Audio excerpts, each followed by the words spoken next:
Then today I set up another, I went from $150 budget the first day to $550 budget today.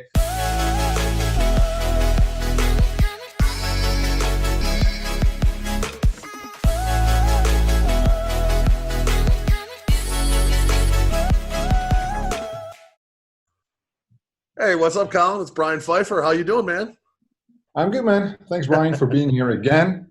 Round two, man. This is our number two interview. That's good stuff. Yeah, it's going well. And of course, we're going to talk affiliate marketing once more. Yes. Back at it. Big campaigns. It's been maybe 4 months since the last time we talked. Well, we talk every week, but the last time we talked on an actual interview style. And now we're here, back live. You look like you can't hear me. I can hear you fine. No, I can hear you. I'm a little tired. I'm not going to lie. It's we're going on 5 a.m. Pacific Standard Time. So I've been up since noon. So I'm going on about a 17-hour day right now. Did you go to the gym though today? I did go to the gym. I did legs today. So it is what it is. I don't have to get up super early tomorrow, so I can sleep till about noon. I have a call with Snapchat at 2:30. I got to make sure I make that. I got a haircut at 3:30. So those are the two things I got to deal with tomorrow. Let's go. All my ads are set up. I am running a campaign right now in North America. I can't disclose everything, but I did spend a few hours today setting up some more ads. And then, ironically, I had an issue today with Facebook. They basically said because I'm a U.S. citizen and I'm running a campaign not in the U.S., they make me have this special ad category for anything like loan related. So I can't target by male and female. I can't target by age. I'm stuck between 18 and 65. And the detailed targeting, it's very limited. It only gives you like about 50 choices. Just because I'm in the U.S., even though I'm not advertising in the U.S. Isn't that crazy? Yeah, exactly.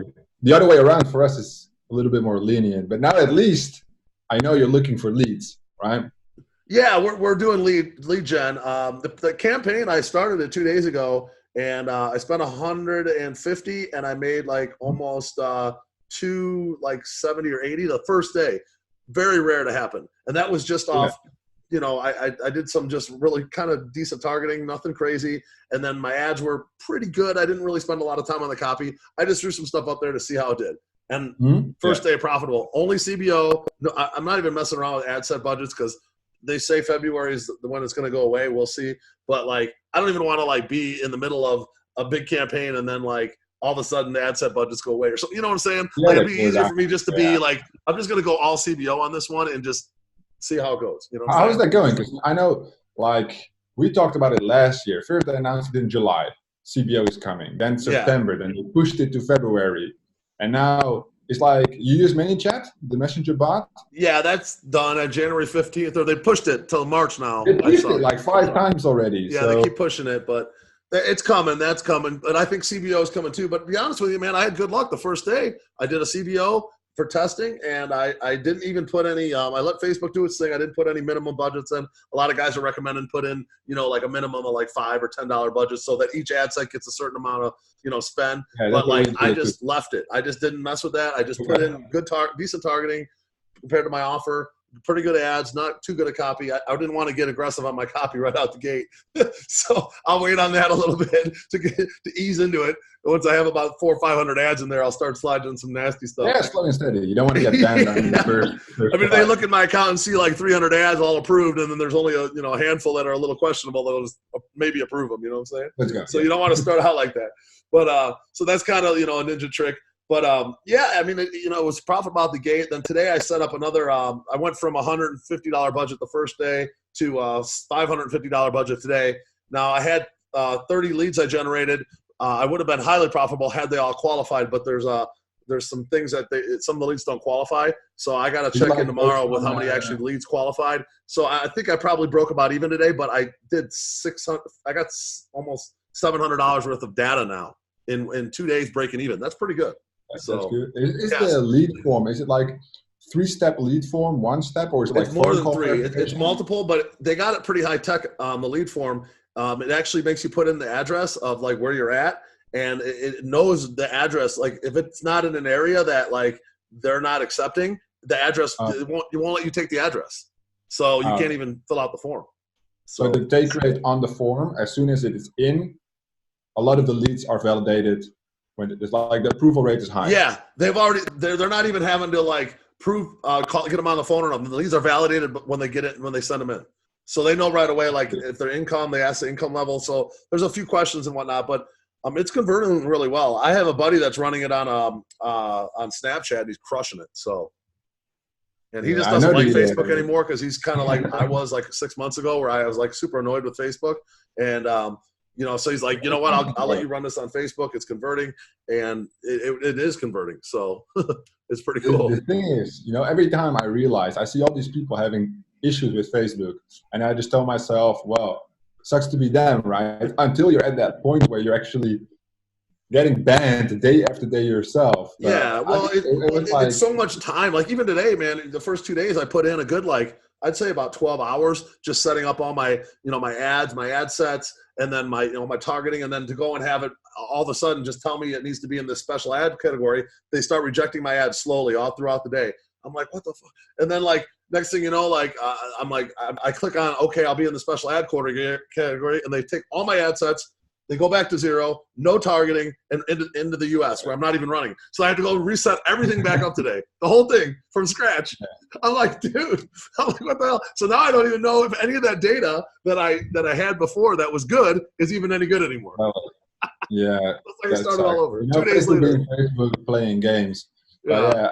But I tell the people, don't forget the power, A lot of affiliates move away because they're lazy and triggered.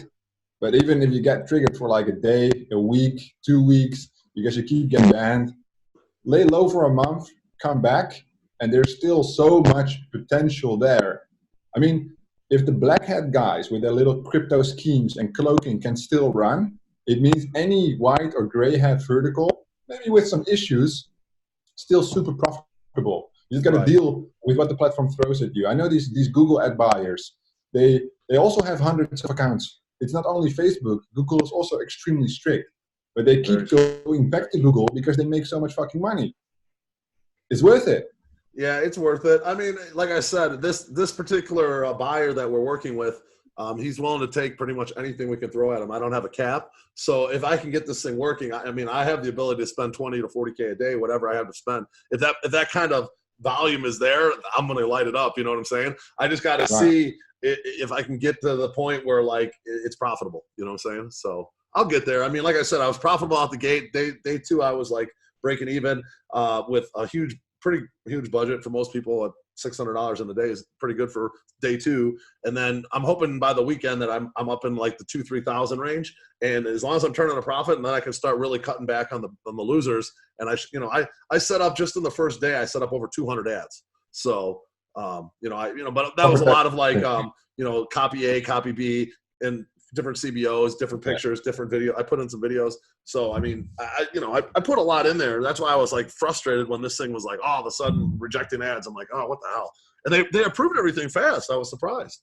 So, but today I put in some dirtier copy and stuff. So we'll see. Start a little new journey because you have a little bit of a team, right? You have a small team helping you with the media buying. So when you're doing this, right, you're doing now moving more into the white hat lead gen. You've been huge on ClickBank before, right? I got the Platinum Award for 2020 coming too. So we had a pretty good run with ClickBank in the beginning of the year, 2019. So apparently that qualified me for the 2020 because I had it for 19 and I got it for 2020. So I'm Platinum 2 years in a row now. But we're not running that much ClickBank right now because it's just so hard to get stuff approved. And then once you get it approved, especially if you're running like decent copy, and then the people like leave you like just crappy comments, you know what I'm saying? Like you get so much crappy comments, like your ad quality just keeps going down and down and down. And then eventually you just either they shut your account down or like your ads just don't get any like good spots in the auction. You know what I'm saying? Like no matter like how much money you spend, you're getting crappy placements. It's just like sucks. So it still makes it interesting for me. I always like to go the way that other people are not going. Yeah. I mean, I think there's still offers on ClickBank that could probably do well on Facebook. I just think like diet's going to be really hard. Really hard. Yeah, really hard. I mean, I know there's a guy out there, Robbie Blanchard. I think he still teaches that. He had his claim to fame with diet, but like I don't know, man. I haven't run diet on Facebook in like 2.5 years. I just can't deal with it, man. It's I would just cloak it. If I choose to go diet on Facebook, just fucking cloak that shit, go full black hat. yeah. But I mean, like it sells. I I mean, like no doubt it sells, but you're asking the for it, man. the manifestation shit, like the astrology, hippie culture products. I think That that's kind of stuff something might that work. lower profit margins probably, but it's very selective, like doomsday prepper survival bullshit. You Yeah. know, those people are actually passionate about that crap. So Well, I you was tend to running push the it. Power Efficiency Guide, which was a good offer for us. We did about 300K with that one offer on Nice. ClickBank. Is a ClickBank product with Facebook and Pinterest, and we had it going really well for about 6 months. We actually did pretty well with that product. I think we pretty saturated the market though, because it is the DIY people and off the grid, that kind of stuff. And Right. it's not that huge of an audience, so. Like you run that kind of volume through that audience, it's everybody's seen it after a couple months. You know what I'm saying? So, and then I tried to run it again this year in November. I fired it up, same targeting, same ads, everything. Got it profitable, and then Facebook shut down my account. And then they gave me an account back. Then they shut it down again. Then they gave me it back, and then I just started looking at all the comments, and there were just so many bad ones. I'm just like, dude, I don't even want to deal with this. I actually kept the ad account in good standing. And now I'm actually running in that ad account again. So Yeah, it's I got it crazy. back twice. The comments, and you know, before it didn't have much of an influence. I think it was like February or January 2019 where Facebook put like the reaction column where you could see on your ad like how many comments, how many hearts, how many smiles, how many times it was reported, or I don't want to see this anymore bullshit, and then it gave you like the quality score was on the ad, and now it's like an ad score, right? Yeah. Now there's 3. I think when we were scaling US to like 250K, 300K a month on sweeps, I hired this whole Bangladeshi squad, like a whole company, 12 guys, 24/7, removing comments from the business managers. I actually got that list from you. It works pretty good. That massive list of all the yeah, so words. they put in the block list, but you have all these people who comment like GIFs and they like stickers and bullshit, which the block list one. I'm getting a ton of that crap on my stuff right now. We had like these Bangladeshi guys, and they were super cool though and super cheap, like $1 an hour. They're working around the clock 24/7. And then I told them to make a measurement report, right? Spending 300K a month, which is only like 10K a day. Well, that's euros. So maybe 12K at that time US dollars will get you one comment every 13 minutes around the clock. Every 13 so 13 minutes, you might say, oh, that's quite a bit of time. But this is per ad account. And then you're running 50 ad accounts at a time. It's absolutely crazy. But now we actually started using them again on Facebook because we have to deal with also the ad quality. So what we do now is we have these guys monitoring all the comments. In addition to that, we refresh all the ads every week. So which is new. That's a good idea. Yeah, but you have to send all the crawlers again. So compliance-wise, with the bans and stuff, you need like an account with at least, what do we find? At least 8K in spend. So around 10,000 US dollars for it to not get banned with all the crawlers going through again. Okay, interesting. But yeah, it's you know, the gray hat Facebook, it's difficult compliance-wise. Everybody's crying about it. But we've only seen our ROI go up since Facebook has become more strict. Because there's probably less people on, you know. Perhaps. So less people are getting. I know some of the e-com guys are doing pretty good on Facebook still, so, you know. Oh, yeah. You know. Well, that's the thing. You know, we talk with a lot of advertisers. Now we have the Dijs University program up and running. We have all these advertisers on the back end, so what the students can work with. And they gave us like the TikTok business. So we can advertise on TikTok. Okay. We have a rep in China, but they only want to run, so they don't allow affiliate links. So they told us we can like whitelist your account for an affiliate link, but only e-commerce, nothing else. Because first I asked them for sweeps, right? They have credit card trials. No, I remember seeing your video on this. Yeah. That's not surprising. I asked her, can I do sweeps? She said yes. So then I made the video, right? Like, oh, we're going to run sweeps. And then 6 hours later, she calls me. No sweeps. But e-commerce, like cash on delivery, I still love cash on delivery. I mean, the margins are not that good compared to like straight sale e-com, but the flow is so much easier. Yeah, Just I'm like familiar. That cash on delivery is popular in Europe, right? Yeah, Eastern Europe is really Eastern big. Europe, Yeah, right. in Western Europe not so much, but Eastern Europe, the market is ready to buy because their economies are growing like crazy.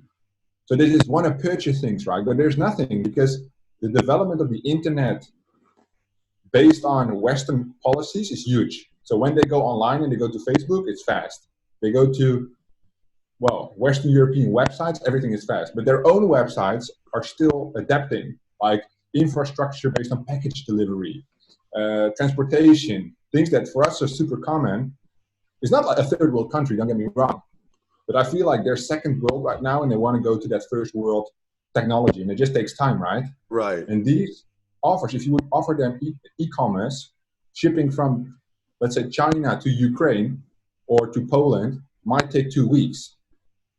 But with the cash on delivery warehouse based in Austria, it would only take 2 days. Ah, okay. And people don't have to pay online because they don't have credit cards or whatever. So they just pay as soon as the postal guy reaches their door. Right. I'm familiar with the model. It's interesting. Everybody wins. Yeah. Well, We'll win the see. most. I have a pretty good store I built out, and I actually had some pretty good success with in November, running my own ecom products. But then you got to deal with the customer service. It's like you have to have a whole nother, like if you're running any kind of volume, you got to have a person that handles that at least. Because I can't sit there and do the customer service, run the traffic, run my other businesses. It's not realistic, man. There's only so many hours in the day. But that's one thing I like about the affiliate stuff right now. You just run the traffic, the leads. It is what it is. You don't have to deal with any of the other crap. Did the e-commerce, was that drop shipping? Yeah, I was doing drop shipping. I got a good guy over in China. I went over to Yiwu, China about 2 years ago and made a good relationship with the guy. So I don't even deal with AliExpress or none of that crap. I just find products. If it's something that's good, I hit up my guy. Hey, can you get this? How much? Boom. He connects right to my Shopify store. All my orders, he goes in every day, just fulfills them. It's out the door the next day, and it's usually in the customer's hands within about 10 days. And I don't have to deal with any crap. He doesn't even make me pay for the stuff up front. He lets me pay like 2 weeks or a month after we ship the shit. So like I just I ship stuff in November. He's so busy. He's got like a bunch of customers. And he hasn't even billed me since November. I still owe the guy like for like 100 units. Your money. I know I got to pay him. I'm not going to stiff him, obviously. Oh, but that's true. Like I feel affiliates, they can master traffic, right? That's their one skill. But they always complain like, oh, if I would be the business product owner, I would have more margin. I can retarget. I can but the margins aren't that good on those products, man. They're not. The headaches about customer service. Even like we make maybe 5% of our revenue from the students, right? The courses, everything we have. I have 10 times more headaches from that 5% than from the 95% revenue from the media. Yeah, but there's also fees to run the store. There's credit card fees. There's obviously the shipping fee, the product. Like you start adding it all up, and you might be like, if you're really good, you might be at like 10 or 20% margin. So there's not like that as much margin as what people think, especially if you're scaling. Especially if you're scaling. The thing I like with the whole e-com thing, I wouldn't do it because I've done it before, dropshipping like 3 years ago, is it will take some time to automate the entire process. Yeah. And I think if you like the 10 brothers, right, that's what they call it, like their whole 9-figure empire are based on e-commerce. They built in like 6 years. It's all like crazy automated. And I think if you are at the level where you can run economies of scale, then it's absolutely insane. But that would be the same with media buying. If you have like a 25 people media buying team, right, and you go beyond like 1 to 2 million a month in spend, then everything is so working as an oiled machine. Yeah, you got a guy that does like the videos. You got a guy that does the the graphic design for the images. You got a guy that does your product description. Guy, girl, whatever. So basically, everything you do, like, okay, I want to try this product. Probably within a matter of a few hours, that product's up and live on a traffic source. You know what I'm saying? Like everything's perfectly well written, optimized, everything. So like if you get to that level, yeah, that's a whole nother ballgame. I mean, obviously you and I, probably most of the stuff, we're still writing our own copy. We're probably still making our own videos. We're probably still making our own images, that kind of stuff. Yeah, it just takes a lot of time. So I always, question for you. Yeah. Mm-hmm. The thing is, I always have, when I ask my team for copy, I know these are seasoned media buyers, right? Right. So they come with good copy. But I always feel like I have to put some samples of my own copy in there because I think my copy is better than theirs.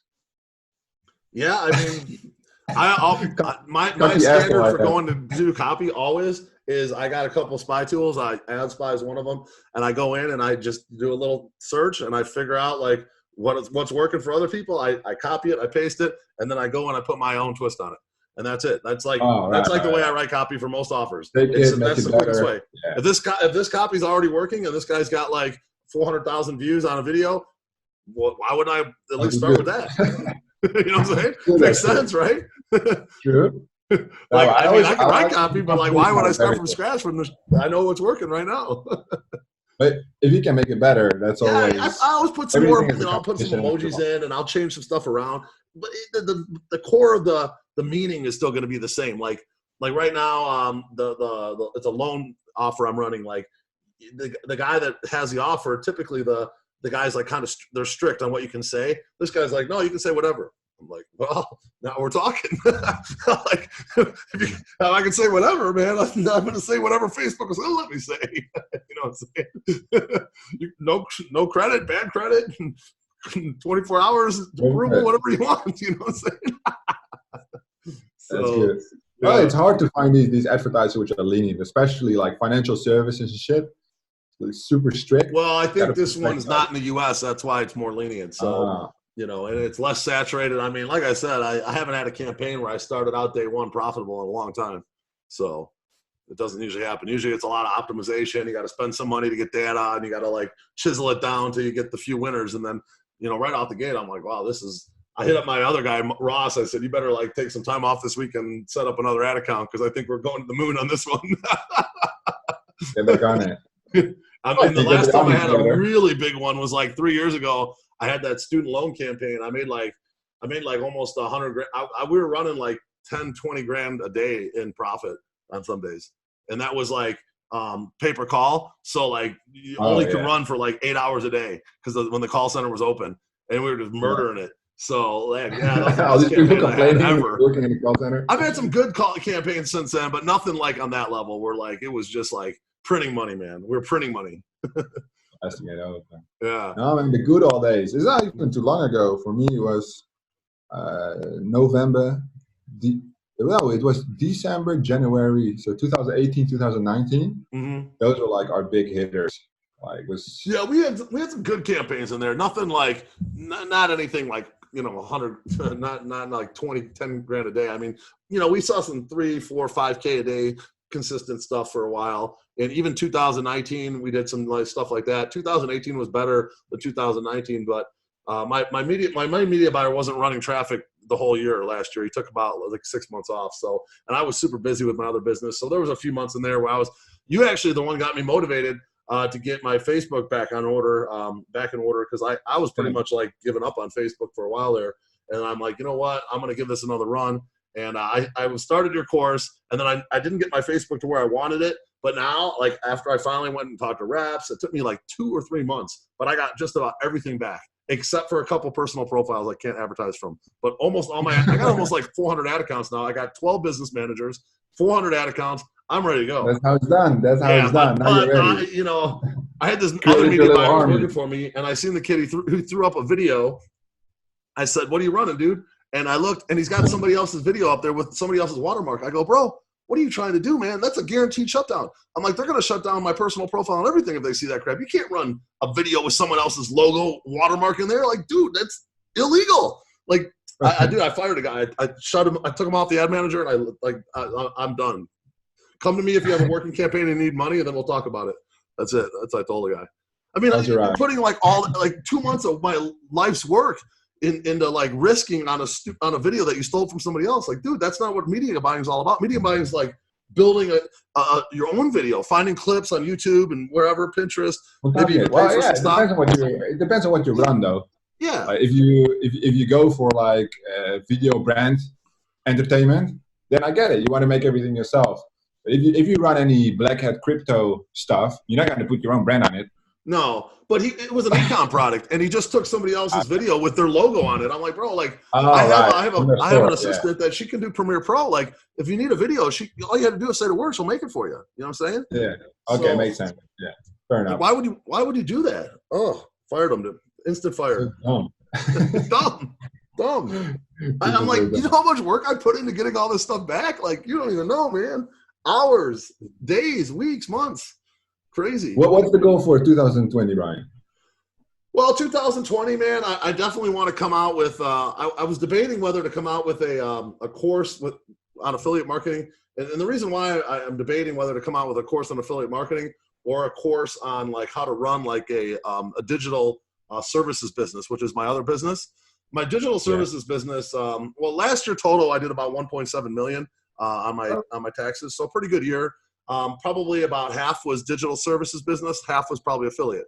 So I don't know the exact numbers, but it was in that range. But the thing about the digital services business is that like basically it's really predictable. Once you build it up and you got a nice website getting traffic and you do the paid traffic, like how I do it, it's very predictable. Like I know this year, every month, pretty much what I'm going to make already before the year even starts. With affiliate marketing, as you know, that shit could be like a month of like 100 grand and you might not make money for 3 months. So what's frustrating about that is that like, you do courses as well, and people buy your product and they trust you to guide them the way, and you can guide them the way the best you can. You can give them all the information that a person could. That I know. When I do a course, I do it out.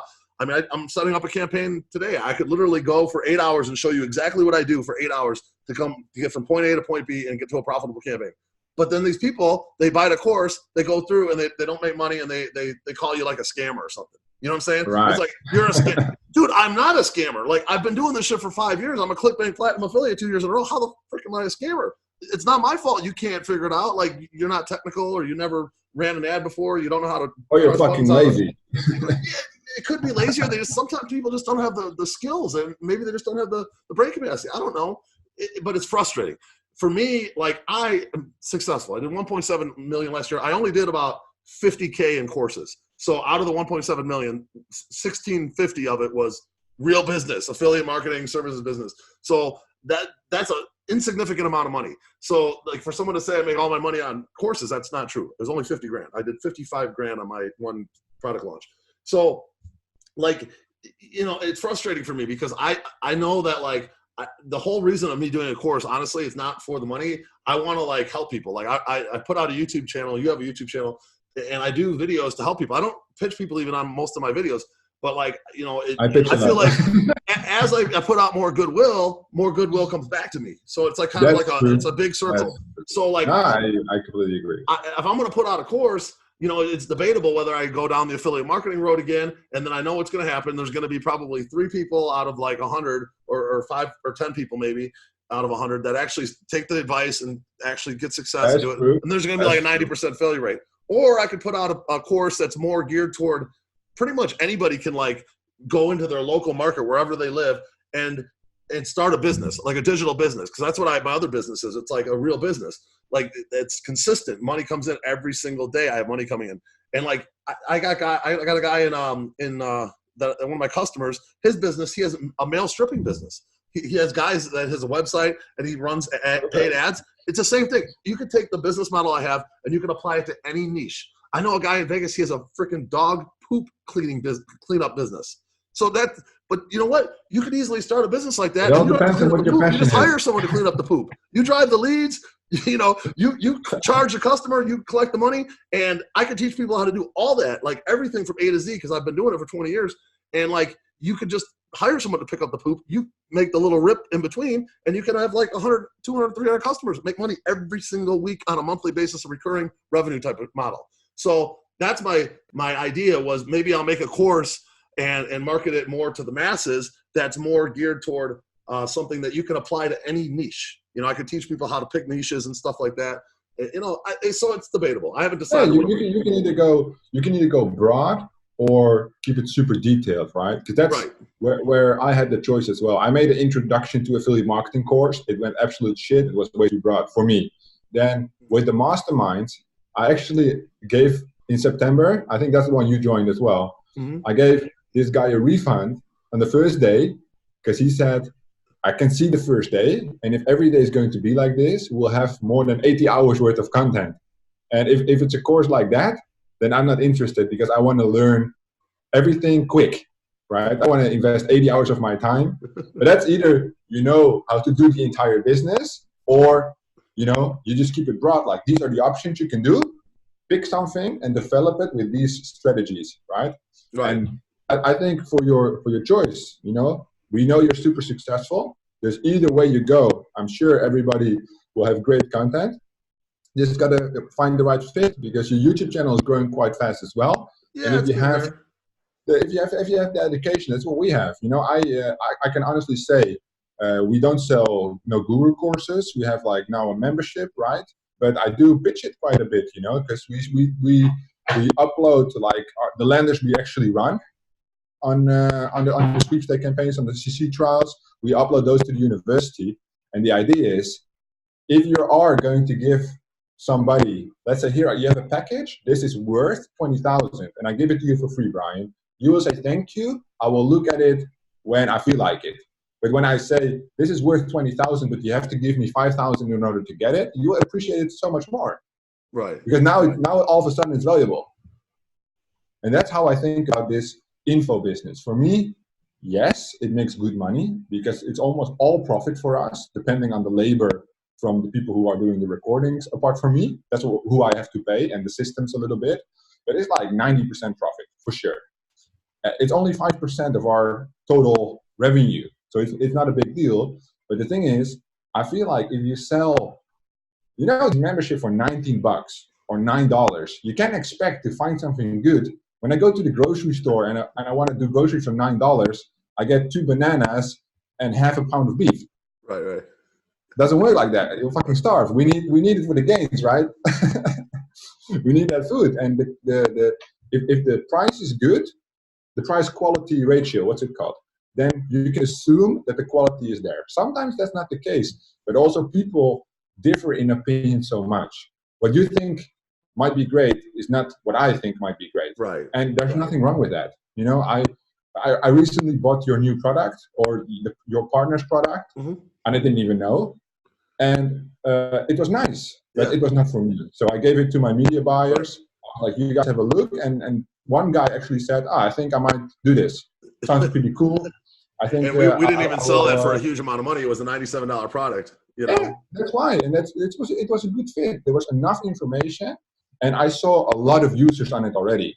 So a lot of people took in on the offer. And for me, I just look at the, you know, I'm also a numbers guy. So I just look at the niche I like, which are all not allowed on that platform. And then how much money can we spend? Then I hear somebody else talking about native, and I'm like, oh, native, how much can I spend there? And you just go one way. But the thing is, like you said, you will come back to Facebook. You will go back to Pinterest. You will go back to Google eventually. It's gotta find your own way, and gotta find what works. And to always follow, because that's what I have with my top students. I tell them, those are guys we coach on a daily basis, right? They're like high ticket clients. I call them students, but they're all media buying companies, more people involved. And what we tell them is, like, sometimes the time for following is done, and now you have to lead. Not me, but you lead your own team, right? You explore what we are exploring and then teaching you. So instead of paying us, so we do the exploring, you explore yourself, and you learn twice as fast. Right. But also take into consideration, the money you don't spend on us, you have to spend on recovering from those mistakes, because those mistakes cost money. And if we make those mistakes and learn from it and sell it to you, then now you have to make the mistake yourself. And then now actually one big client, they're spending like 100, 150 a week. And all we do is consult, right? So we don't show them the media buying. They know what to do. We just tell them, like, hey, you might want to go this way, or optimize differently, scale differently. They actually are on their own right now. And so far, it's been maybe 2.5 weeks. They haven't had a single mistake. So they're excited, right? So like, oh, we're doing everything. We don't need you. That's not what he said. But he knows that the mistake will come and it will be costly. But that's what I like about the media buying. As you said, you start a new campaign, you lose money. Yeah, I just checked that on mine. I'm losing right now. Like I said, I had that big twist. Actually, 2 leads just came in now, so I might be all right. We'll see if they're both qualified. I have to check my dashboard actually. I like to go to bed checked. right now for the next 8 hours because you know what? While it's running in the morning, like, you know, you're going to be down and you're thinking like, man, I'm losing money. Like, should I shut this off? You know what? Yeah. Most of the time you're better off just letting it run all day, especially on CBOs. And it ends up Just do finishing up. It finishes up okay. You know, if you put in $100 budget on a CBO and it's running and it seems like it's getting some clicks, just let it run because most likely it's going to level out at some point. Facebook's going to give you some love.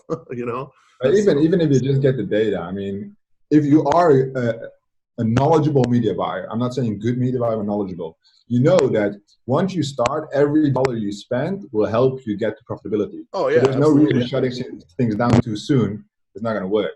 Oh, it's a dream come true when you're breaking even out the gate on any campaign because it's just free data. Man. You know the potential, you're almost there. Yeah, I mean, all you got to find is that like 1 or 2 ads that's going to just murder it for you, and it's game over. You're going to just scale up. So, all right, Brian, I have to head off to the next meeting. Yeah, man, me too. I got to get to sleep, man. So it was good talking to you. You look a little tired. What's that? You look a little bit tired this time. I'm tired. I'm not going to lie. Must be the gym, right?